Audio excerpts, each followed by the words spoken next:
예쁘아들이 식당에 몰려와 박형준을 에워싸고 분위기는 삽시간에 얼어붙는다 청운 작전 때 도망간 놈이 바로 너잖아.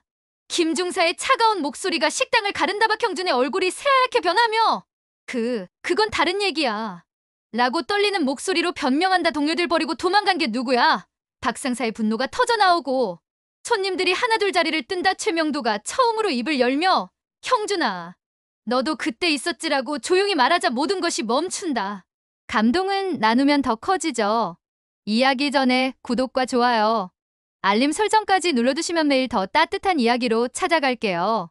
오후 2시 한낮에 뜨거운 햇살이 작은 분식집 유리창을 통해 쏟아져 들어옵니다. 맛있는 분식이라고 적힌 낡은 간판 아래로 점심시간을 놓친 직장인들이 하나둘 들어서죠. 좁은 홀에는 6개의 테이블이 전부인데 벌써 반 이상이 차 있습니다. 오래된 비닐 의자들과 얼룩진 테이블, 곳곳에 기름때가 묻은 벽면이 이 작은 분식집의 현실을 보여줍니다. 에어컨도 제대로 안 나오는 더운 실내에서 선풍기만이 힘없이 돌아가고 있습니다.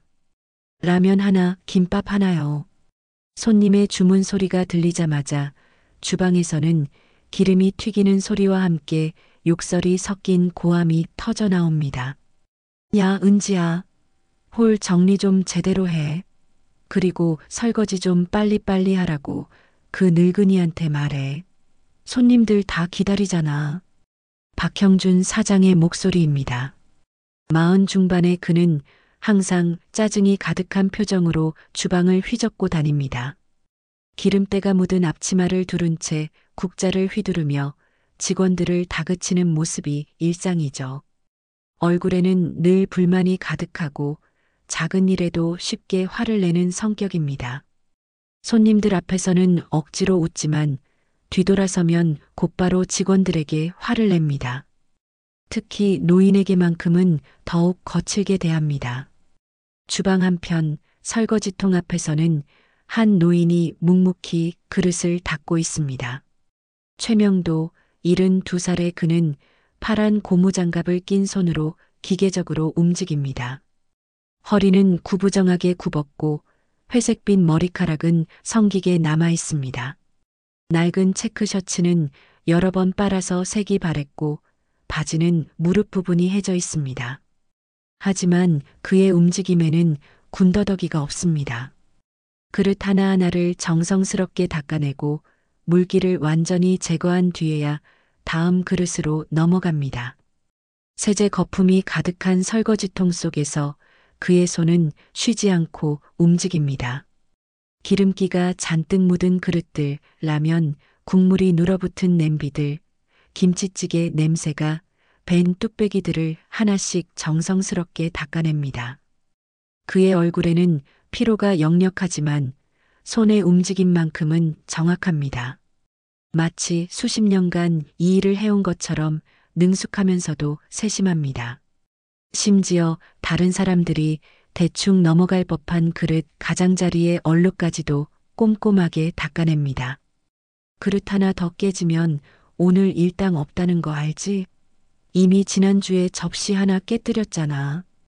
박형준이 설거지통 앞을 지나가며 던진 말입니다. 차갑고 위협적인 어조죠. 노인은 대답하지 않습니다. 고개만 살짝 끄덕일 뿐입니다. 그의 얼굴에는 감정의 변화가 거의 보이지 않습니다. 마치 모든 것을 체념한 듯한 아니면 무언가를 깊이 참고 있는 듯한 표정입니다. 수많은 모욕과 질책에도 불구하고 그는 흔들리지 않습니다. 다만 잠깐 눈을 감았다가 뜨는 것으로 자신을 달래는 것 같습니다. 점심시간이 되자 식당은 더욱 바빠집니다. 주문이 쏟아지고 그릇들이 산처럼 쌓입니다. 최명도의 손은 더욱 빨라지지만 여전히 정확합니다. 뜨거운 물과 세제로 빨갛게 된 손을 개의치 않고 계속해서 설거지를 합니다. 땀이 이마에 맺히고 허리는 더욱 아파오지만 멈추지 않습니다. 그의 눈빛에는 묵묵한 의지가 담겨 있습니다. 가끔 허리를 쭉 펴며 잠깐 쉬기도 하지만 곧바로 다시 일에 집중합니다. 홀에서 서빙을 하던 정은지가 주방으로 들어옵니다. 28배 그녀는 이 식당에서 일한 지 반년 정도 되었습니다. 대학에서 사회복지학을 전공했지만 취업이 쉽지 않아 아르바이트로 생계를 이어가고 있죠. 그녀는 노인의 모습을 바라보며 안쓰러운 마음을 감추지 못합니다. 다른 직원들과 달리 은지만은 노인을 따뜻하게 대합니다. 처음에는 단순히 나이가 많은 분이라 생각했지만 시간이 지날수록 뭔가 특별한 느낌을 받게 되었습니다. 할아버지, 이거 드세요. 은지가 차가운 음료수 캔을 노인에게 건넵니다. 더운 날엔 당이 떨어지거든요. 몸 상하시면 안 되잖아요. 아까부터 보니까 땀도 많이 나시고요. 최명도는 고개만 끄덕입니다. 말없이 캔을 받아들고는 작은 목례로 고마움을 표현합니다. 그의 눈빛은 따뜻하지만 어딘가 깊은 슬픔을 담고 있습니다. 은지는 그 눈빛에서 말할 수 없는 이야기들이 숨어 있음을 직감합니다. 단순히 가난한 노인이 아닌 무언가 특별한 과거를 가진 사람이라는 느낌이 듭니다. 그의 손가락에는 희미하게 남은 옛 상처들이 보이고 가끔 멀리 바라보는 눈빛이 범상치 않습니다. 식당 직원들 사이에서 최명도는 말없는 노인으로 통합니다. 아침 8시에 나타나서 밤 9시까지 묵묵히 설거지만 합니다. 점심 한 끼는 사장이 주는 라면 한 그릇이 전부이고 그나마도 늘 감사하다는 듯이 받아 먹습니다. 불평 한 번 하지 않고 요구사항도 없습니다. 심지어 화장실 가는 시간도 최소한으로 줄여서 일에만 집중합니다. 다른 아르바이트생들처럼 휴대폰을 보거나 잡담을 하는 일도 전혀 없습니다. 저 할아버지, 집은 어디 계실까? 가족은 있으실까?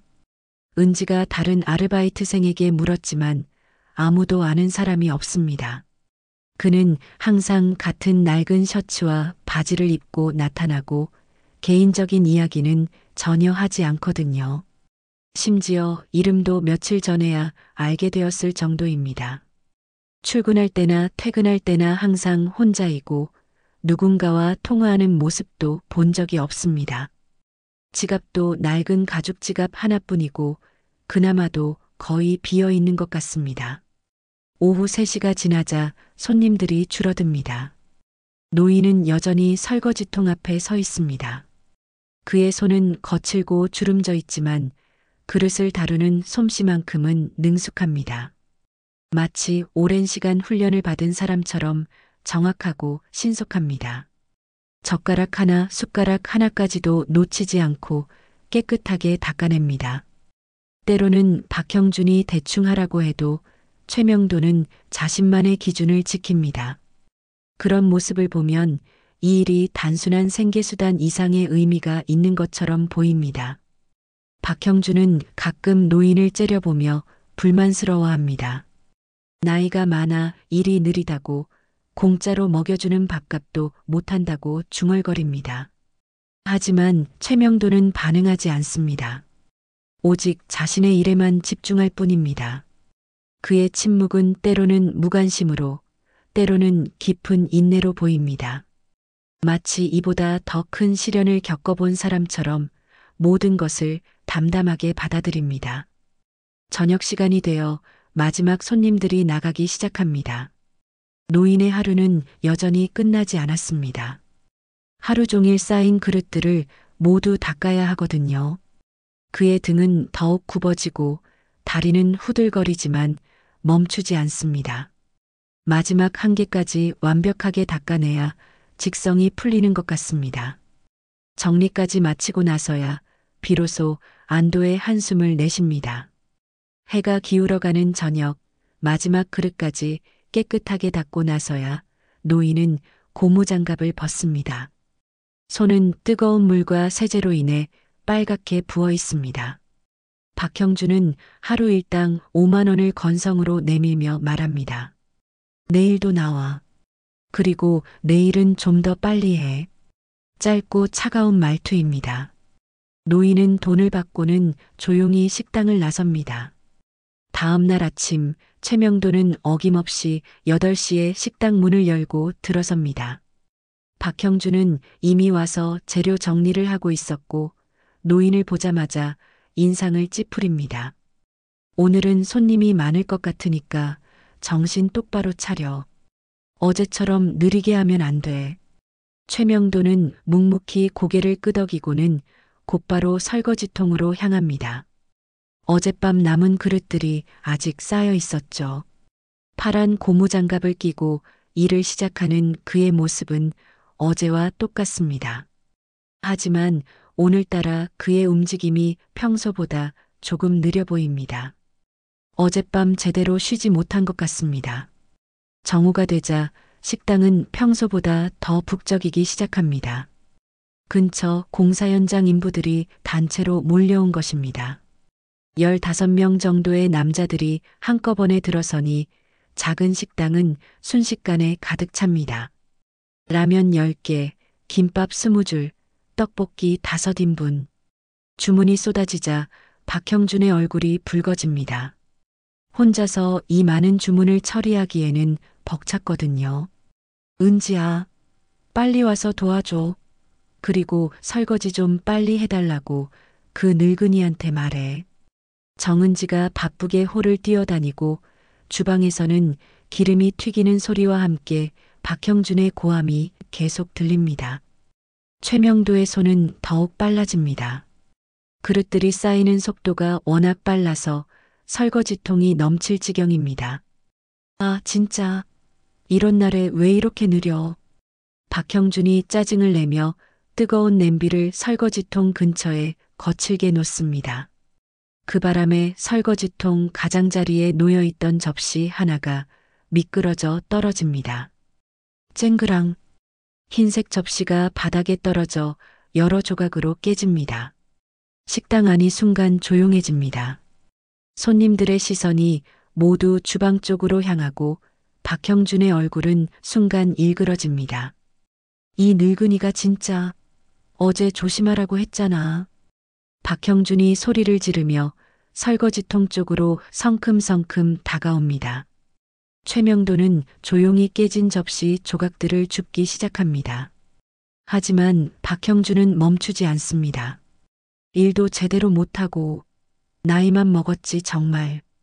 그는 젖은 행주를 집어들더니 노인의 머리 가까이로 던집니다.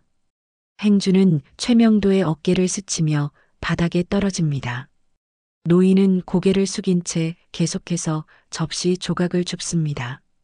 그의 손이 살짝 떨리고 있었지만 표정은 변하지 않습니다. 사장님, 그만하세요. 정은지가 급하게 다가와 박형준을 말립니다. 손님들이 보고 계시잖아요. 그리고 그건 사장님이 냄비를 놓으면서 생긴 일이에요. 뭐, 내가 지금 누구 편을 드는 거야? 박형준의 목소리가 더욱 높아집니다. 손님들 중 몇몇이 불편한 표정을 짓기 시작합니다. 어떤 손님은 자리에서 일어나 나가려고 하기도 합니다. 아니에요. 그냥 손님들이 있으니까요. 은지의 목소리가 작아집니다. 박형준은 그제야 주변을 둘러보고는 억지로 화를 사깁니다. 채, 오늘 일당에서 접시값 빼는 거야. 알아둬. 그는 투덜거리며 다시 요리를 하러 갑니다. 최명도는 여전히 아무 말 없이 접시 조각들을 치우고 있습니다. 은지가 다가와 함께 도와주려 하자 노인은 조용히 고개를 젓습니다. 괜찮다는 듯이 말이죠. 점심시간이 지나고 손님들이 하나둘 나가기 시작합니다. 식당 안의 분위기는 여전히 어색합니다. 아까 일 때문에 직원들 모두 서로 눈치를 보고 있거든요. 최명도는 평소처럼 묵묵히 설거지를 하지만 이상하게 오늘은 그의 모습이 더욱 쓸쓸해 보입니다. 오후 3시쯤 손님이 거의 없어지자 최명도는 잠깐 밖으로 나갑니다. 담배를 피우러 가는 것 같았지만 은지가 창문으로 보니 그는 담배를 피우지 않고 그냥 서 있었습니다. 식당 옆 작은 골목에서 하늘을 바라보며 깊은 숨을 쉬고 있었죠. 그때 은지는 노인의 바지 주머니에서 뭔가 반짝이는 것을 보았습니다. 금속으로 된 작은 물건 같았는데 정확히 무엇인지는 알 수 없었습니다. 최명도는 그것을 꺼내서 잠시 바라보다가 다시 주머니에 넣었습니다. 할아버지, 괜찮으세요? 은지가 다가가 조심스럽게 물어봅니다. 아까 사장님이 너무 심했어요. 사실 사장님 잘못인데. 최명도는 고개를 돌려 은지를 바라봅니다. 그의 눈빛에는 어떤 깊은 감정이 스쳐 지나갑니다. 분노일까요? 아니면 슬픔일까요? 하지만 그는 여전히 말이 없습니다. 저기, 혹시 힘드시면 다른 일자리를 찾아보시는 게 어떨까요? 여기서 이런 대우 받으실 필요 없잖아요. 노인은 잠시 침묵하다가 처음으로 입을 엽니다. 괜찮네. 목소리가 거칠고 낮습니다. 오랫동안 말을 하지 않아서 그런 것 같습니다. 일이 필요해. 짧은 대답이었지만 은지는 그 속에 담긴 절실함을 느낄 수 있었습니다. 단순히 돈이 필요해서가 아니라 뭔가 다른 이유가 있는 것 같았습니다. 저녁이 되어 일을 마치고 최명도는 평소보다 늦게 식당을 나섭니다. 다른 직원들이 모두 퇴근한 후에도 그는 혼자 남아서 주방을 정리했거든요. 마치 오늘 있었던 일에 대한 속죄라도 하는 것처럼 말입니다. 식당 문을 잠그고 나서 그는 식당 옆 쓰레기 보관소로 걸어갑니다. 낡은 플라스틱 의자가 하나 놓여 있는 곳이죠.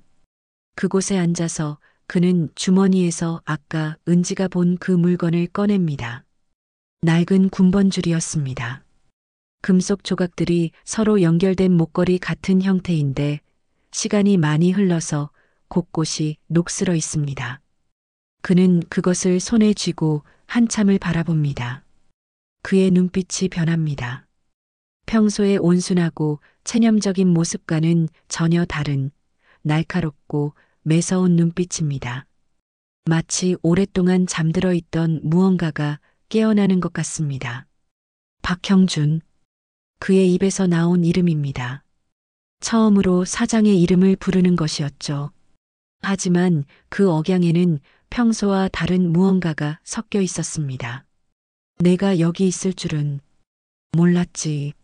노인의 목소리에 실린 감정을 정확히 표현하기는 어렵습니다. 놀라움일까요? 분노일까요? 아니면 슬픔일까요? 아마도 그 모든 것이 섞여 있는 것 같습니다. 그는 군번줄을 다시 주머니에 넣고 천천히 일어섭니다. 오늘 밤 그는 오랜만에 잠을 제대로 이루지 못할 것 같습니다. 과거의 기억들이 하나씩 되살아나고 있거든요. 멀리서 마지막 버스가 지나가는 소리가 들립니다. 최명도는 그 소리를 들으며 골목을 벗어나 어둠 속으로 사라집니다. 내일 아침이면 그는 다시 이곳에 와서 설거지를 할 것입니다. 하지만 이제는 예전과 다를 것입니다. 무언가가 변하기 시작했거든요.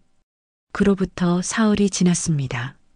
최명도는 여전히 매일 아침 8시에 식당에 나타나 설거지를 하고 있었죠. 하지만 뭔가 달라진 게 있었습니다. 그의 눈빛이 예전보다 더 깊어 보였고 가끔 멀리 바라보며 생각에 잠기는 모습을 보였거든요. 박형준은 여전히 그를 함부로 대했지만 최명도는 더욱 조용해졌습니다. 목요일 오후 2시쯤 식당 문이 열리며 한 남자가 들어왔습니다.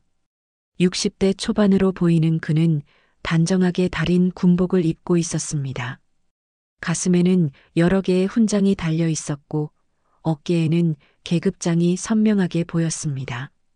키가 크고 건장한 체격에 반듯한 자세로 걸어 들어오는 모습이 예사롭지 않았죠. 어서 오세요. 정은지가 인사를 건넸지만 남자는 대답하지 않았습니다. 그의 시선은 온통 주방 쪽에 고정되어 있었거든요. 정확히는 설거지통 앞에서 일하고 있는 최명도를 바라보고 있었습니다. 남자의 눈이 점점 커집니다. 믿을 수 없다는 표정으로 최명도를 바라보더니 천천히 주방 쪽으로 다가갑니다. 그의 걸음걸이에서 군인 특유의 절도가 느껴졌습니다. 저분 혹시 남자가 정은지에게 조심스럽게 물어봅니다. 성함이 어떻게 되시는지 여쭤봐도 될까요? 아, 최명도 할아버지 말씀이세요? 왜 그러세요? 은지의 대답을 듣자 남자의 표정이 완전히 바뀝니다. 놀라움과 감격이 뒤섞인 복잡한 감정이 그의 얼굴에 스쳐 지나갑니다. 그는 주머니에서 휴대폰을 꺼내더니 무언가를 확인해 봅니다. 정말 맞네요. 남자가 중얼거리며 최명도에게 다가갑니다. 설거지를 하던 노인은 뒤에서 누군가 다가오는 기척을 느끼고 고개를 돌립니다. 두 사람의 시선이 마주치는 순간 최명도의 손이 멈춥니다. 이상철. 최명도의 입에서 나온 이름입니다. 목소리에는 놀라움이 섞여 있었죠. 대령님, 정말 대령님이시군요. 이상철이라 불린 남자가 반가워하며 소리칩니다. 그의 목소리가 워낙 커서 식당 안의 다른 손님들이 모두 쳐다봅니다. 여기서 뵙게 될 줄은 정말 몰랐습니다. 대령님이 여기서 무엇을? 이상철의 말이 끝나기도 전에 최명도는 조용히 손을 들어 그를 제지합니다. 주변에 사람들이 있다는 것을 의식한 것이죠. 밖에서 얘기하지. 최명도가 낮은 목소리로 말합니다. 그는 고무장갑을 벗고 앞치마를 풀더니 이상철과 함께 식당 밖으로 나갑니다. 정은지는 그들의 모습을 신기하게 바라봅니다.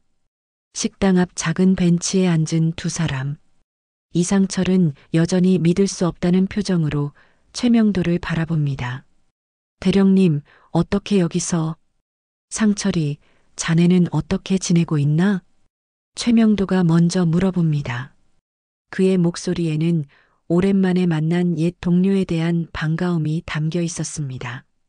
저는 작년에 전역했습니다. 지금은 유튜브를 하고 있어요.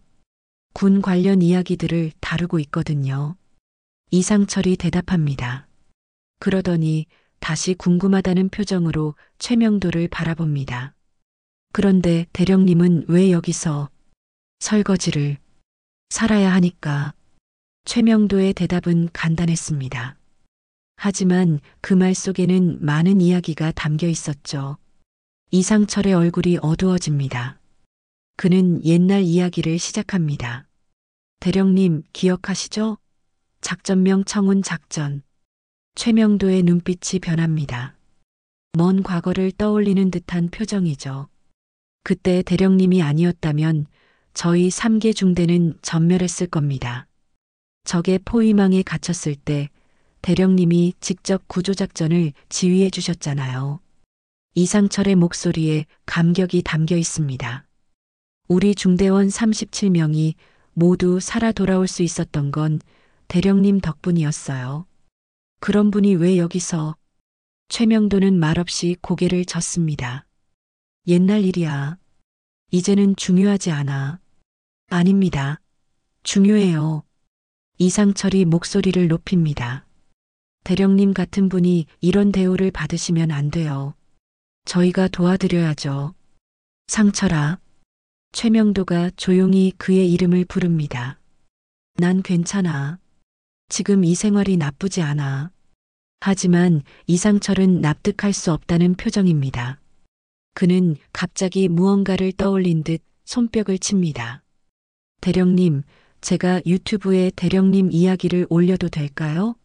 물론 허락받고요. 왜? 사람들이 알아야 해요. 진짜 영웅이 어떤 분인지 말이에요. 요즘 젊은 사람들은 이런 분들이 계시다는 것도 모르거든요. 최명도는 한참을 생각합니다. 그러더니 작게 고개를 끄덕입니다. 자네가 하고 싶은 대로 해. 이상철의 얼굴이 밝아집니다. 그는 즉시 휴대폰을 꺼내서 촬영을 시작합니다. 시청자 여러분, 오늘 정말 놀라운 분을 만났습니다. 이분은 최명도 대령님으로 짧은 인터뷰가 시작됩니다. 최명도는 별로 말을 하지 않지만 이상철이 열정적으로 그의 과거 이야기를 들려줍니다. 특히 청운 작전에서의 영웅적인 행동에 대해 자세히 설명합니다. 현재는 이 작은 분식집에서 설거지 일을 하고 계십니다. 믿어지시나요? 우리나라를 지킨 영웅이 말이에요. 촬영이 끝나고 이상철은 최명도의 손을 꼭 잡습니다. 대령님, 연락처 좀 알려주세요. 앞으로 자주 뵙고 싶어요. 최명도는 휴대폰이 없다고 말합니다. 대신 이상철이 필요할 때 식당으로 찾아오라고 합니다. 두 사람이 헤어진 후 최명도는 다시 식당으로 들어갑니다. 정은지가 궁금하다는 표정으로 바라보지만 그는 별다른 설명 없이 다시 설거지통 앞에 섭니다. 그날 밤 이상철은 집에 돌아가자마자 영상을 편집하기 시작합니다. 제목은 분식집에서 만난 진짜 영웅이었습니다. 그는 정성스럽게 영상을 만들어서 유튜브에 올립니다. 이 영상을 많은 분들이 봐주셨으면 좋겠어요. 진짜 영웅이 어떤 분인지 알아주세요. 업로드 버튼을 누르는 이상철의 손이 살짝 떨립니다. 이 영상이 어떤 파장을 불러일으킬지 그는 아직 모르고 있었습니다. 이상철이 영상을 올린 지 이틀이 지났습니다. 처음에는 조회수가 1000명 정도에 불과했지만 점점 늘어나기 시작했죠. 댓글도 하나둘 달리기 시작합니다.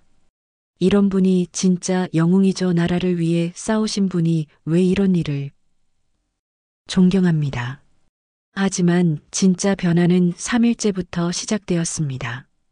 어떤 군 출신 유튜버가 이상철의 영상을 공유하면서 이분 진짜 전설이십니다라는 댓글을 달았거든요. 그 순간부터 조회수가 폭발적으로 증가하기 시작합니다. 대박, 이분 진짜 최명도 대령님 맞네. 아버지가 군인이셨는데 이분 이야기 많이 해주셨어요. 살아있는 영웅이 분식집에서 설거지를. 댓글은 계속 늘어났고 조회수는 하루 만에 10만을 넘어섰습니다. 그리고 일주일 후 마침내 100만 조회수를 돌파했습니다. 최명도는 이런 상황을 전혀 모르고 있었습니다. 그는 여전히 매일 아침 8시에 식당에 나와서 설거지를 하고 있었거든요. 하지만 정은지는 달랐습니다. 그녀는 우연히 인터넷에서 그 영상을 발견했고 깜짝 놀랐습니다. 할아버지가 영웅이라고? 은지는 영상을 반복해서 봤습니다. 댓글들도 하나하나 읽어봤죠. 그제야 최명도가 왜 그런 특별한 눈빛을 가지고 있었는지 이해할 수 있었습니다. 그런데 문제는 박형준이었습니다. 어느 날 오후 단골 손님 중 한 명이 그 영상을 보여줬거든요. 사장님, 여기서 일하시는 분이 유명하시네요. 유튜브에 나오셨던데요? 박형준은 처음에는 대수롭지 않게 생각했습니다. 하지만 영상을 보는 순간 그의 얼굴이 굳어집니다. 최명도, 영웅이라고? 그는 믿을 수 없다는 표정으로 영상을 계속 봅니다. 댓글들도 읽어보죠. 이분 덕분에 우리 아버지가 살아서 돌아오셨어요. 진짜 전설적인 분이시네요. 국 가유공자 예우를 받으셔야 할 분 아닌가요? 박형준의 얼굴이 점점 어두워집니다. 그는 휴대폰을 들고 주방으로 성큼성큼 걸어갑니다. 설거지를 하고 있던 최명도 앞에 서서 휴대폰 화면을 들이밉니다. 이게 뭐야? 최명도가 화면을 바라봅니다. 자신의 모습이 나오는 영상을 보더니 조용히 고개를 끄덕입니다. 아는 사람이 찍은 거야. 아는 사람? 그래서 내가 영웅이라는 거야? 박형준의 목소리에 비꼬는 투가 섞여 있습니다. 웃기지 마. 과거에 무슨 짓을 했는데 영웅이라는 거야? 최명도는 대답하지 않습니다. 계속해서 그릇을 닦을 뿐이죠. 하지만 박형준은 멈추지 않습니다. 내가 다 알고 있어. 내가 뭘 했는지 말이야. 그의 목소리가 점점 커집니다. 홀에 있던 손님들이 하나둘 주목하기 시작합니다. 자기 부하들 다 죽여놓고 숨어 있었던 게 누구야? 그런 놈이 영웅이라고? 최명도의 손이 잠시 멈춥니다. 하지만 여전히 말은 하지 않습니다. 정은지가 급하게 다가옵니다. 사장님, 손님들이 보고 계시잖아요. 뭐가 어때서? 진실을 얘기하는 건데. 박형준이 소리를 지릅니다. 몇몇 손님들이 불편해하며 자리를 뜨기 시작합니다. 이 영상 다 거짓말이야. 이 늙은이가 뭘 했는지 내가 증인이라고. 그는 흥분해서 계속 소리를 칩니다. 최명도는 여전히 침묵을 지키고 있지만 그의 눈빛이 조금씩 변하고 있었습니다. 내가 그때 얼마나 비겁했는지 내가 다 봤어. 동료들 버리고 도망간 게 누구야? 박형준의 말이 계속되자 식당 안이 완전히 조용해집니다. 남아있던 손님들마저 모두 나가버렸거든요. 사장님, 그만하세요. 은지가 다시 한번 말리려 하지만 박형준은 듣지 않습니다. 아니야. 이 거짓말쟁이의 정체를 모든 사람이 알아야 해. 그는 휴대폰을 들고 뭔가를 검색하기 시작합니다. 내가 진실을 폭로해 주겠어. 이 영상이 얼마나 가짜인지 말이야. 최명도가 처음으로 입을 엽니다. 형준아. 박형준의 움직임이 멈춥니다. 최명도가 자신의 이름을 부른 것이 놀라웠거든요. 너도 그때 있었지. 최명도의 목소리는 조용했지만 뭔가 다른 무게감이 있었습니다. 뭐? 내가 언제? 작전명 청운. 너도 기억하고 있을 거야. 박형준의 얼굴이 새하얗게 변합니다. 그는 급하게 주변을 둘러봅니다. 다행히 손님들은 모두 나갔고 은지만 있을 뿐입니다. 그건 다른 얘기야. 박형준의 목소리가 떨리기 시작합니다. 내가 왜 여기서 일하고 있는지 정말 모르겠나? 최명도가 고무장갑을 벗으며 말합니다. 그의 눈빛이 완전히 달라져 있었습니다. 평소의 온순한 모습은 온데간데 없고 날카롭고 위험 있는 눈빛이었죠. 나는 널 찾고 있었어. 박형준이 뒷걸음질을 칩니다. 갑자기 식당 안의 분위기가 완전히 바뀌었거든요. 뭔 소리야? 난 아무것도. 그때 내가 뭘 했는지 우리 둘 다 알고 있잖아. 최명도가 천천히 박형준에게 다가갑니다. 그의 걸음걸이에서 군인 특유의 위압감이 느껴집니다. 아니야. 그건 오해야. 박형준이 뒤로 물러서며 소리칩니다. 난 그때 명령을 따른 것뿐이야. 내 잘못이 아니라고. 명령? 최명도가 씁쓸하게 웃습니다. 구조 신호를 무시하고 도망간 게 명령이었나? 정은지는 두 사람의 대화를 들으며 점점 상황을 이해하기 시작합니다. 과거에 무슨 일이 있었던 것 같았고 그것이 지금까지 이어져 오고 있었던 거죠. 그때는 어쩔 수 없었어. 상황이 너무 위험했고 동료들이 죽어가고 있었는데 최명도의 목소리가 낮아집니다. 하지만 그 속에 담긴 분노와 슬픔을 느낄 수 있었습니다. 박형준은 더 이상 할 말이 없었습니다. 그는 급하게 앞치마를 벗어던지고 식당 밖으로 뛰쳐나갑니다. 이런 미친. 그의 목소리가 점점 멀어집니다. 식당 안에는 최명도와 정은지만 남았습니다. 긴 침묵이 흘렀습니다. 최명도는 다시 고무장갑을 끼고 설거지통 앞에 섭니다. 하지만 이제는 예전과 다릅니다. 모든 것이 드러났거든요. 할아버지, 은지가 조심스럽게 말을 겁니다. 괜찮아요? 최명도는 고개를 끄덕입니다. 그리고 처음으로 긴 대답을 합니다. 이제 시작이야.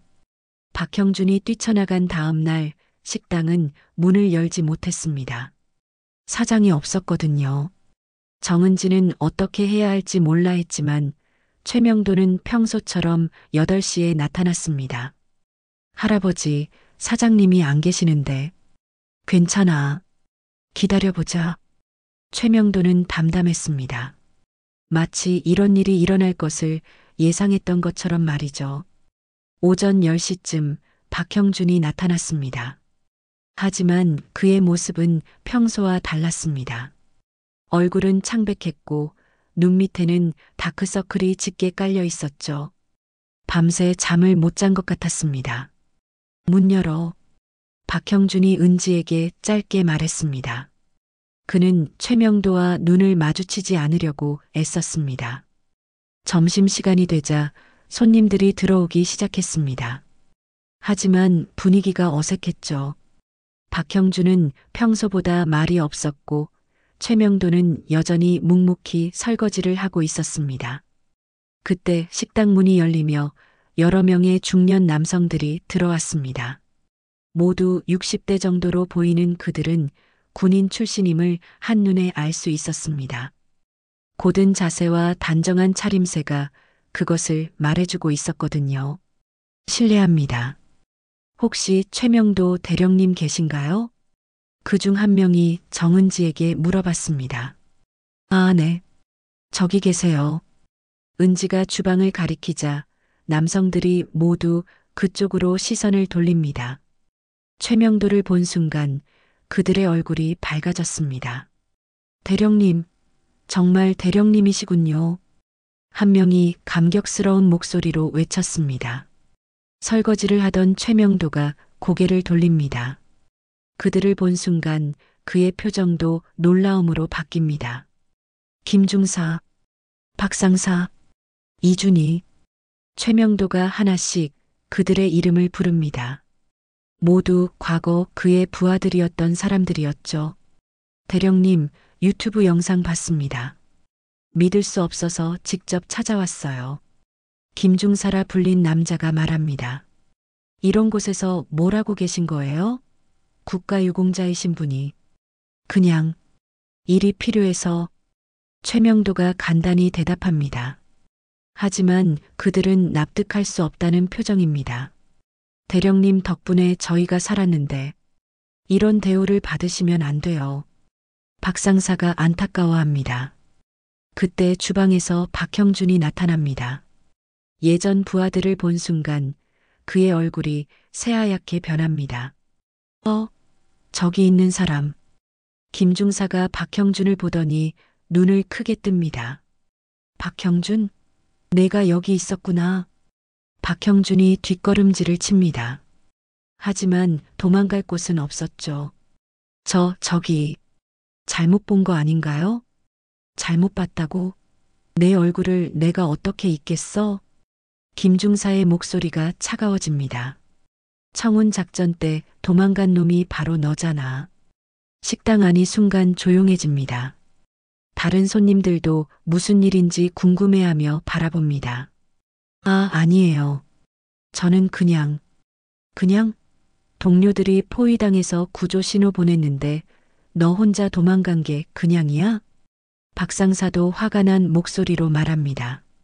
우리가 다 봤어. 내가 어떻게 했는지 말이야. 이준희가 끼어듭니다. 명령을 어기고 후퇴한 거 맞지? 그것도 동료들 버려두고. 박형준의 얼굴이 점점 더 창백해집니다. 그때는 상황이 너무 위험해서 동료들을 버렸다고. 김중사가 한 걸음 다가갑니다. 그때 대령님이 아니었다면 우리 모두 죽었을 거야.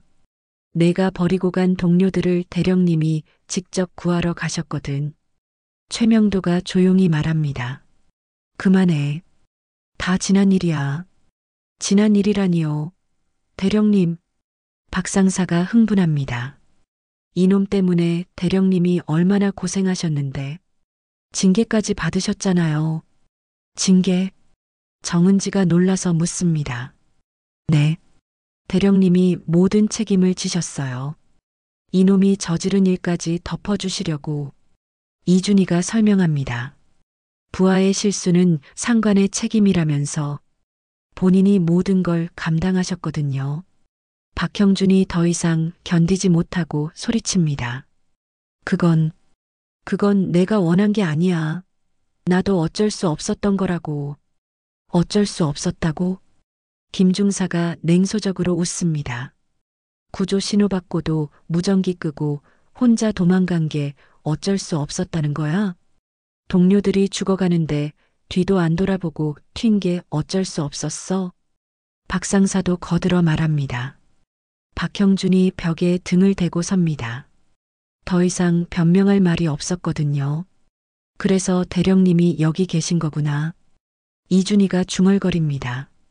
이놈을 찾으셨던 거네요. 최명도가 고개를 젓습니다. 찾은 게 아니야. 우연히 만났을 뿐이야. 우연이라뇨? 이런 우연이 어디 있어요? 김중사가 믿을 수 없다는 표정입니다. 대령님이 이런 곳에서 일하고 계시는데 하필 여기 사장이 그놈이라니. 박형준이 갑자기 소리를 지릅니다. 내가 뭘 잘못했는데 살려고 한 게 잘못이야? 죽으라고 가만히 있어야 했어? 살려고? 박상사가 어이없어 합니다. 내가 버린 동료들은 죽어도 된다는 거야? 그건 너 때문에 얼마나 많은 사람들이 위험했는지 알아? 김중사가 분노합니다.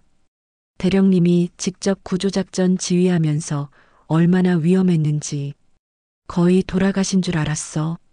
식당 안에 다른 손님들이 이 대화를 듣고 있습니다. 몇몇은 고개를 끄덕이며 박형준을 비난하는 눈으로 바라봅니다. 지금이라도 사과해. 이준희가 박형준에게 말합니다.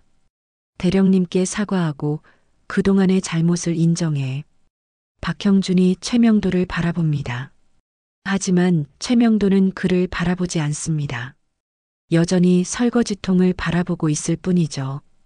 대령님, 박형준이 떨리는 목소리로 말합니다. 저는, 하지만 끝까지 말하지 못합니다. 대신 급하게 앞치마를 벗어던지고 식당 밖으로 뛰쳐나갑니다. 도망가지 마. 김중사가 소리치며 따라가려 하지만 최명도가 손으로 제지합니다. 그만둬. 이제 됐어. 식당 안이 조용해집니다. 남아있던 손님들이 하나둘 나가기 시작하고 옛 부하들만 남습니다. 대령님, 이제 여기서 나가세요. 김중사가 간청합니다.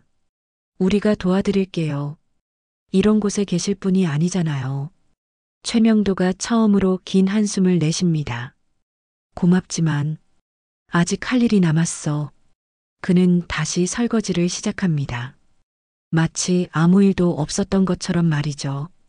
옛 부하들이 떠난 후 식당은 이상하게 조용했습니다. 박형준은 그날 오후에 돌아왔지만 평소와 완전히 달랐죠. 말수도 줄었고 최명도를 보려 하지도 않았습니다. 마치 유령처럼 주방 한편에서 기계적으로 요리만 할 뿐이었습니다. 정은지는 궁금증을 참을 수 없었습니다. 오늘 있었던 일들이 너무나 충격적이었거든요. 최명도가 단순한 노인이 아니라 진짜 영웅이었다는 것, 그리고 박형준과 그 사이에 깊은 과거가 있다는 것까지. 하지만 어떻게 물어봐야 할지 몰랐습니다. 저녁 시간이 되어 마지막 손님이 나간 후 은지는 용기를 내어 최명도에게 다가갔습니다. 그는 여전히 설거지통 앞에 서 있었죠. 할아버지. 아니, 대령님. 그냥 할아버지라고 해. 최명도가 조용히 말합니다. 그게 편해. 은지가 망설이다가 입을 엽니다. 오늘 정말 놀랐어요. 할아버지가 그런 분이실 줄은. 그런 분? 영웅이요. 사람들을 구하신. 최명도가 쓴웃음을 짓습니다. 영웅은 무슨. 그냥 내 일을 했을 뿐이야. 하지만 사장님, 박형준 씨와는 어떤 관계예요? 왜 여기서 일하고 계시는 거예요? 긴 침묵이 흘렀습니다. 최명도는 한참 동안 그릇을 닦다가 마침내 입을 엽니다. 앉아. 긴 얘기야. 은지가 근처 의자에 앉자 최명도도 고무장갑을 벗고 그 앞에 섭니다. 그의 얼굴에는 깊은 피로가 스며 있었습니다. 청운 작전. 그때가 1978년이었어. 최명도가 천천히 말을 시작합니다. 북쪽에서 침투한 특수부대를 소탕하는 작전이었지. 우리 대대가 주축이었고 박형준은 그때 2등 중사였어. 은지가 숨을 죽이고 듣습니다. 작전 중에 3개 중대가 적의 매복에 걸렸어. 완전히 포위당한 상황이었지. 구조 신호를 보냈는데 최명도의 목소리가 잠시 멈춥니다. 박형준이 그 신호를 받았어. 가장 가까운 곳에 있었거든. 하지만 도망갔다는 거죠? 그래. 무전기를 끄고 혼자 후퇴했어. 동료들을 버려두고 말이야. 은지의 얼굴이 어두워집니다. 그래서 할아버지가 직접 구하러 가신 거고요? 할 수밖에 없었어. 37명의 목숨이 달린 문제였으니까. 최명도가 창밖을 바라봅니다. 다행히 모두 구할 수 있었어. 하지만 과정이 쉽지 않았지. 적진 한복판에 들어가야 했거든. 그런데 왜 박형준 씨가 징계를 안 받았어요? 아까 들으니까 할아버지가 책임을 지셨다던데. 최명도가 깊은 한숨을 내쉽니다. 그 애가 무너져 버렸거든. 무너졌다고요? 작전이 끝나고 나서 완전히 다른 사람이 되어버렸어. 밤마다 악몽에 시달리고 제대로 말도 못하고 정신적 충격이 너무 컸던 거야. 은지가 놀랍니다. 지금의 박형준을 생각하면 상상하기 어려운 모습이었거든요. 의무실에 실려가서 1달 넘게 치료받았어. 그런 모습을 보니까 징계를 줄 수가 없었어. 그래서 할아버지가 내가 모든 책임을 졌지. 부하의 실수는 상관의 책임이라고 했어. 최명도의 목소리에 묵직한 무게가 실려 있었습니다. 하지만 그것 때문에 할아버지가 손해를 보신 거잖아요. 손해? 최명도가 고개를 젓습니다. 그 애를 살린 거야. 인생을 망치지 않게 해준 거지. 하지만 은지야. 최명도가 그녀의 이름을 부릅니다. 가끔은 진실보다 사람 하나 살리는 게 더 중요해. 특히 젊은 사람이라면 더더욱. 은지의 눈에 눈물이 맺힙니다. 그제야 최명도의 침묵이 무엇을 의미하는지 이해할 수 있었습니다. 그런데 왜 여기서 일하고 계세요?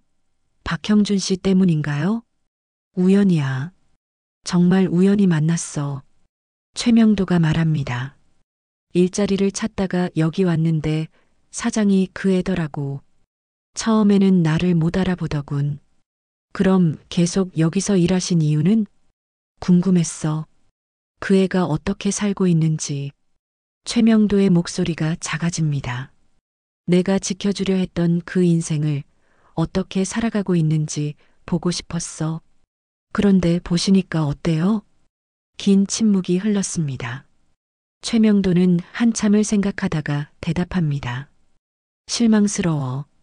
짧지만 강렬한 대답이었습니다. 내가 지켜주려 했던 건 이런 사람이 아니었는데. 은지가 조심스럽게 묻습니다.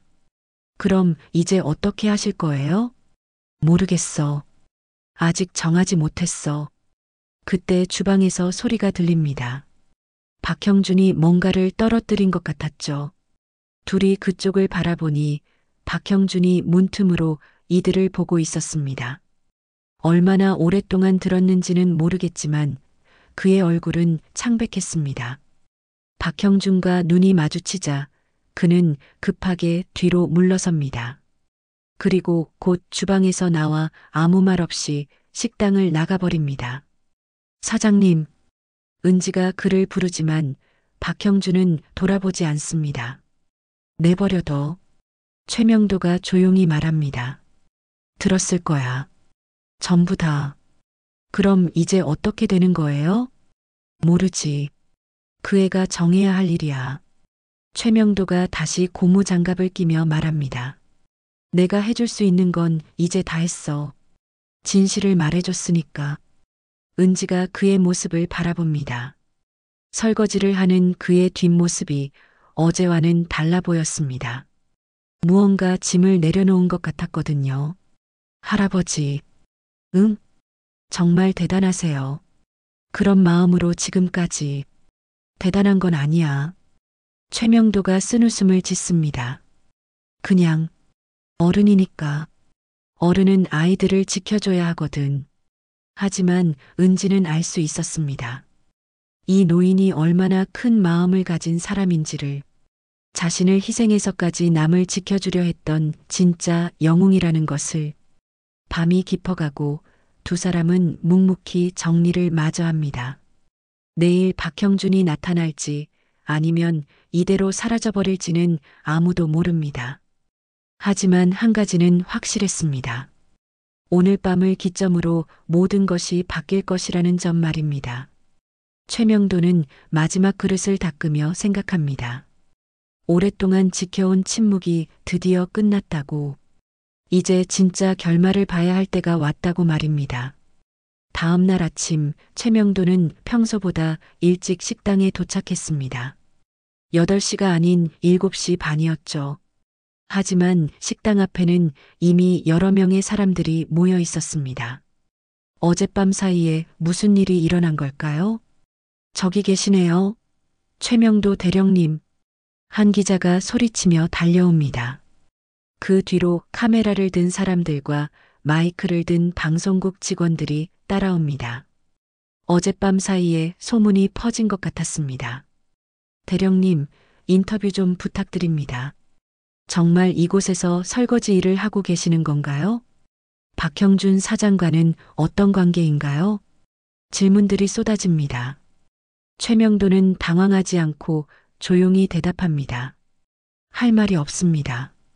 그냥 일하러 왔을 뿐입니다. 하지만 기자들은 물러서지 않습니다. 오히려 더 많은 사람들이 몰려들기 시작했죠. 유튜브에서 이 소식을 본 시민들까지 찾아온 것입니다. 대령님 덕분에 우리 아버지가 살아서 돌아오셨어요. 진짜 영웅이시네요.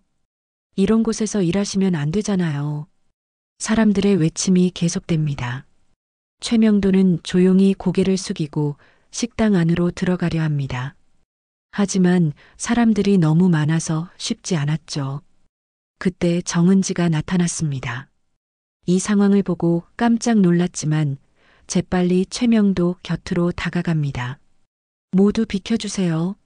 할아버지가 지나가셔야 해요. 은지의 도움으로 최명도는 겨우 식당 안으로 들어갈 수 있었습니다.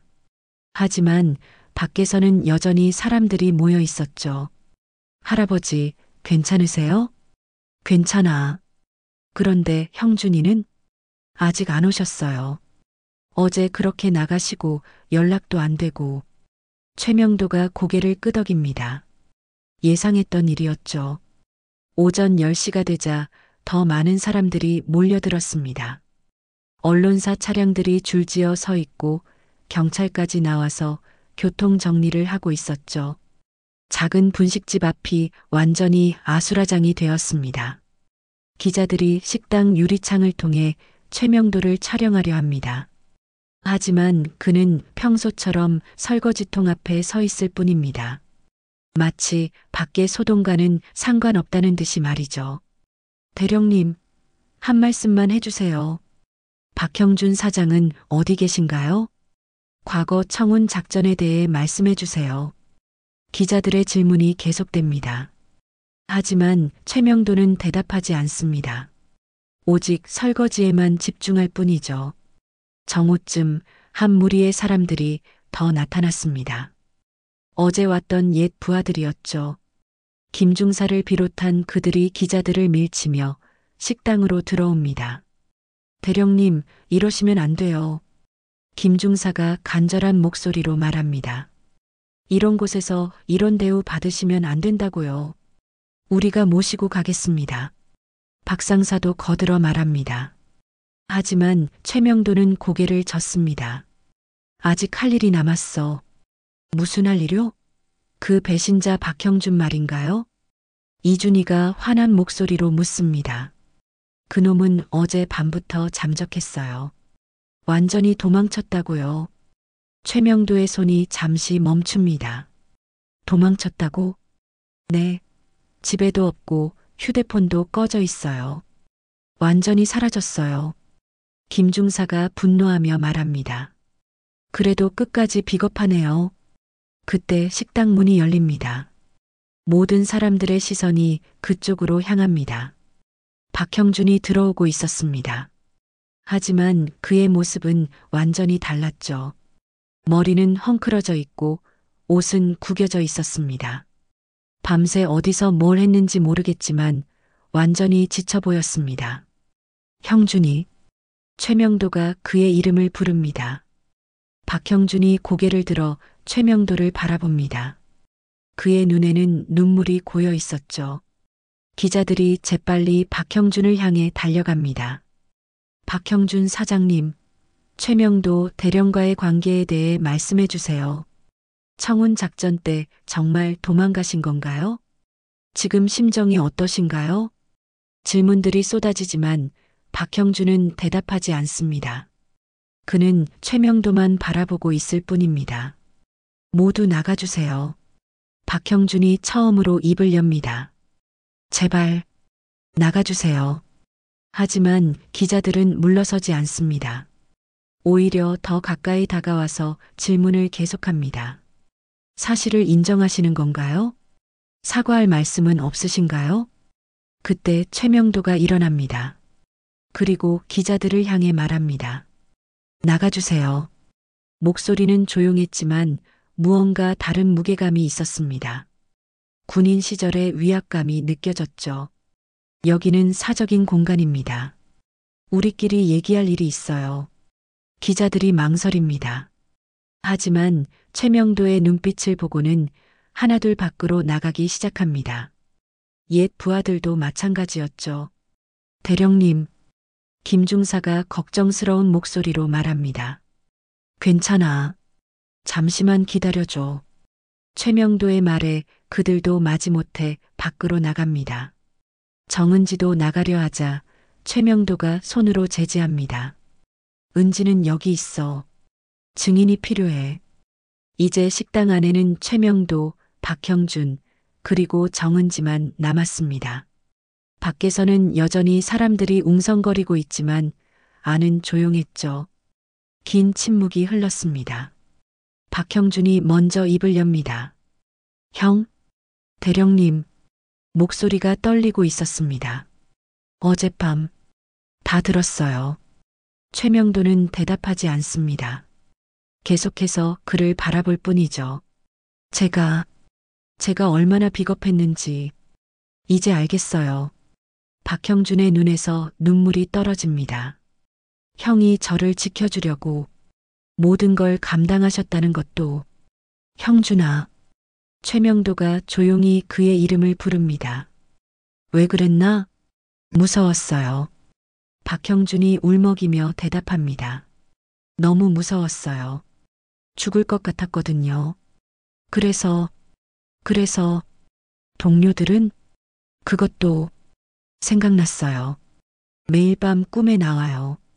제가 버리고 간 사람들이. 박형준이 무너져 내립니다.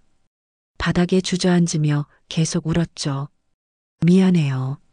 정말 미안해요. 최명도가 천천히 그에게 다가갑니다. 그리고 그의 앞에 무릎을 꿇습니다. 형준아, 이제라도 늦지 않았어. 박형준이 고개를 들어 그를 바라봅니다. 진실을 감당할 때야. 내가 해야 할 몫을 어떻게 해야 해요? 밖에 기자들이 있잖아. 진실을 말해. 내가 너를 대신해서 책임졌다는 것을. 그리고 최명도가 잠시 말을 멈춥니다. 사과해. 동료들에게 그리고 나에게. 박형준이 고개를 끄덕입니다. 그리고 천천히 일어나서 식당 문을 엽니다. 밖에 기자들이 재빨리 달려옵니다. 할 말이 있습니다. 박형준의 목소리가 떨리지만 분명했습니다. 청운 작전 때 도망간 건 맞습니다. 최명도 대령님이 저를 대신해서 모든 책임을 지셨어요. 기자들이 술렁입니다. 카메라 플래시가 터지고 질문들이 쏟아집니다. 그리고 죄송합니다. 박형준이 최명도를 향해 깊게 고개를 숙입니다. 평생 죄송합니다. 최명도가 그의 어깨에 손을 올립니다. 이제 됐어. 짧지만 무게감 있는 말이었습니다. 오랜 시간 지속되었던 진실과 거짓의 대결이 드디어 끝난 순간이었죠. 그로부터 한 달이 지났습니다.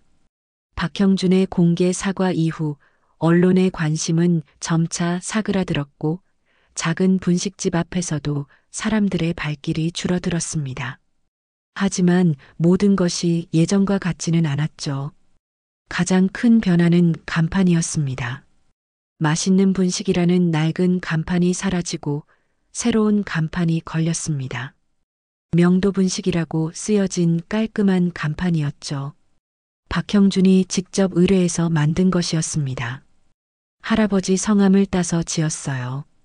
정은지가 최명도에게 설명했습니다. 그녀는 이제 이 식당의 사장이 되어 있었습니다.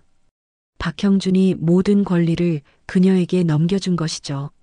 내가 이 식당을 운영할 자격은 없어요. 박형준이 그날 밤 말했던 것입니다. 은지가 맡아줘. 그리고 형님은 계속 계셔주세요. 박형준은 그 후 고향으로 내려갔습니다. 부모님께 모든 것을 털어놓고 용서를 구하기 위해서였죠. 떠나기 전 마지막으로 최명도에게 말했습니다. 형, 저는 이제 진짜 어른이 되어 보려고 해요. 너무 늦었지만요. 최명도는 그의 손을 꼭 잡아주었습니다. 늦은 건 없어. 시작하는 게 중요하지. 이제 오전 8시 최명도는 여전히 식당에 나타납니다. 하지만 예전과는 많은 것이 달라졌죠. 무엇보다 그를 대하는 사람들의 태도가 완전히 바뀌었습니다. 대령님, 안녕하세요. 오늘도 고생 많으세요. 지나가는 사람들이 인사를 건넵니다. 처음에는 어색해했던 최명도도 이제는 자연스럽게 고개를 끄덕여 답합니다. 식당 안에도 변화가 있었습니다. 벽 한편에 작은 액자가 걸려 있는 것입니다. 젊은 시절 대령 군복을 입은 최명도의 사진이었죠. 정은지가 옛 부하들의 도움을 받아 구해온 것이었습니다. 할아버지의 젊은 시절이에요. 정말 멋지시죠? 은지가 자랑스럽게 말했습니다. 사진 속의 최명도는 늠름하고 당당한 모습이었습니다. 지금의 그와는 사뭇 다르지만 눈빛만큼은 여전히 같았죠. 점심시간이 되자 손님들이 하나둘 들어오기 시작합니다. 예전보다 손님이 늘었습니다. 최명도의 이야기를 듣고 찾아오는 사람들이 많아진 것이죠. 여기가 그 유명한 분식집이네요. 최명도 대령님이 정말 계시는 거예요? 호기심 어린 눈으로 바라보는 사람들도 있지만 대부분은 진심 어린 존경을 표합니다. 라면 하나 주세요. 그리고 대령님께 감사하다고 전해주세요. 한 중년 남성이 말합니다. 제 아버지도 군인이셨거든요. 이런 분들 덕분에 우리가 평화롭게 살 수 있는 거죠. 최명도는 여전히 설거지통 앞에 서 있습니다. 하지만 이제는 그 누구도 그를 무시하거나 함부로 대하지 않습니다. 오히려 모든 사람들이 그를 배려하고 존경합니다. 할아버지, 오늘은 불고기 덮밥이 잘 나갈 것 같아요. 은지가 주방에서 말합니다. 그녀는 이제 능숙하게 요리를 하고 있었습니다. 처음에는 서툴렀지만 최명도가 옆에서 조언해주며 많이 늘었거든요. 그럼 재료 준비를 더 해야겠네. 최명도가 대답합니다. 이제 그는 단순히 설거지만 하는 것이 아니라 식당 운영에 전반적으로 도움을 주고 있었습니다. 오랜 군대 생활로 익힌 체계적인 관리 능력이 큰 도움이 되었죠. 오후 2시쯤 익숙한 얼굴들이 나타났습니다. 이상철과 옛 부하들이었습니다. 이제 그들은 일주일에 한 번씩은 꼭 찾아와서 식사를 합니다. 대령님, 요즘 어떠세요? 김중사가 반갑게 인사합니다. 잘 지내고 있어. 너희들도 자주 오고. 당연하죠. 이제 저희 단골 식당인걸요. 박 상사가 웃으며 말합니다. 이상철은 그 후에도 계속 유튜브 영상을 만들었습니다. 최명도의 이야기뿐만 아니라 나라를 위해 묵묵히 헌신하는 사람들의 이야기를 다루는 채널로 발전시켰죠. 대령님 덕분에 제가 정말 의미 있는 일을 하게 됐어요. 이상철이 감사의 말을 전했습니다. 저녁 시간이 되어 마지막 손님이 나간 후 최명도와 은지는 함께 정리를 합니다. 이제는 완전히 호흡이 맞는 팀이 되었죠. 할아버지, 은지가 조심스럽게 말을 겁니다. 네, 정말 여기서 계속 일하실 거예요? 이제 다른 선택도 많이 있잖아요. 국가보훈처에서 연락이 왔었습니다. 제대로 된 예우를 받을 수 있도록 도와주겠다고 했죠. 여러 단체에서도 지원 제안이 들어왔습니다. 최명도가 잠시 생각하다가 대답합니다. 여기가 좋아. 왜요? 필요한 곳이거든. 너도 있고 찾아오는 사람들도 있고. 그는 설거지통을 바라보며 말합니다. 그리고 이 일이 나쁘지 않아. 사람들에게 필요한 일이잖아. 은지가 미소를 짓습니다. 처음 만났을 때의 쓸쓸해 보이던 노인은 이제 없었습니다. 자신의 존재 가치를 되찾은 당당한 어른이 그곳에 있었죠. 그럼 저도 계속 여기서 할아버지랑 함께 일할게요. 고마워, 은지야. 밤이 깊어가고 두 사람은 마지막 정리를 마칩니다. 최명도는 고무 장갑을 벗으며 하루를 되돌아봅니다. 오늘도 평범한 하루였습니다. 설거지를 하고 손님을 응대하고 젊은 동료를 도와주고 특별할 것 없는 일상이었죠. 하지만 이제는 그 일상이 소중했습니다. 식당 문을 잠그고 나서면서 최명도는 간판을 올려다봅니다. 명도분식이라고 쓰여진 간판이 가로등 불빛에 은은하게 빛나고 있었습니다. 내일은 뭘 해야 할까? 은지가 물어봅니다. 내일도 오늘처럼 평범하게. 최명도가 대답합니다. 그게 가장 소중한 거야. 두 사람이 각자의 집으로 향하며 헤어집니다. 내일 아침이면 다시 8시에 만날 것입니다. 그리고 또 다른 평범한 하루가 시작될 것이죠. 하지만 이제는 모든 것이 달랐습니다. 진실이 밝혀졌고 용서가 이루어졌고 새로운 시작이 있었습니다.